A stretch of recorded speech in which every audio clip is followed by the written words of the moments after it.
खुलुमबाय BTR news चेनेलाव गासैखौबो बरायबाय। आंनि चेनेलखौ साबस्क्राइब खालायखौबो साबस्क्राइब खालायदो आरो बे खाथिनि बेल आइकन बेलखौबो थुनानै होदो भिडिअ बानो जाहाथे सिगांग्रो नटिफिकेसन सौफैनाय बायदि। राहा गैयै गंसे निखावरि नखरा सरकार आरो रायजो राजानिफ्राय मदद हास्थायदों। मोनसे समाव बर' हारि आरो थामोनथानि थाखाय गोबां सम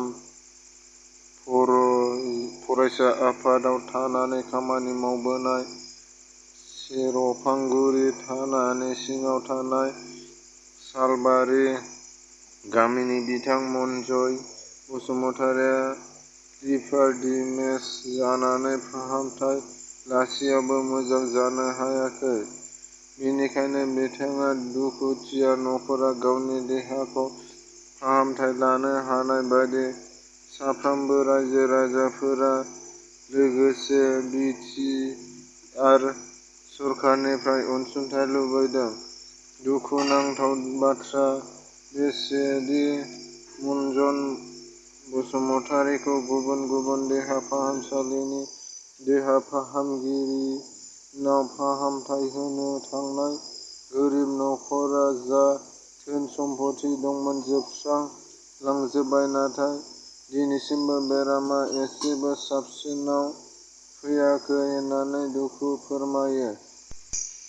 34 बोसोर हाग्रायाव थानानै गावखौनो बावसोमबोनाय बारग' एन डि बि पि नि हास्थाय नार्जारि आफादाव एन टारगेटआ हरखाब रुंसारि जाबाय।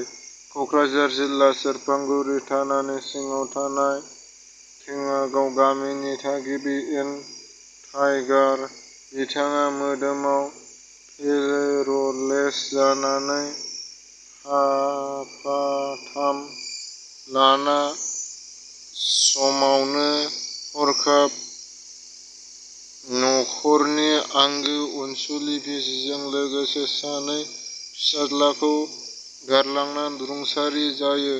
बिथांनि रुंसारि जानायखौ साफ्रोमबो गामिनि रायजो राजाफोरा लोगोसेनो एन डि बि पि नि सोद्रोमाफोराबो दैदेनगिरि बिथांमोना दुखु मोननाय फोरमायदों। बिथांनि रुंसारि जानायाव एन डि बि पि नि एम गिरेमआ बिथाङा खौरांगिरिफोरनि सिगाङाव माखासे बाथ्रा फोरमायनानै होयो।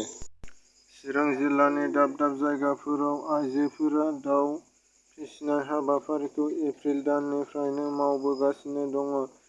बेबायदिनो चिरां development block, Assam state rural livelihood मिशननि गेजेरजों रुनिखाता पुरफा गामियाबो दाउ फिसिनाय हाबाफारिखौ मावबोगासिनो दङ। गुनजित ब्लक प्लेट मेजार, Assam state rural livelihood mission बिथाङा चिरां जिल्लानि दाब दाब जायगाफोराव थांनानै दाउ फिसिनायखौ नायबिजिरफैदों। दाउ फिसिग्रा बिथांमोना खौरांगिरिफोरनि गेजेरजों फोरमायो दि दासिमहालागै दाउ फिसिदोंब्लाबो जेबो मुलाम्फा जायाखै होननानै फोरमायदों आरो गोबां जेंनाफोरखौ बिथांमोना फोरमायथिनानै होयो।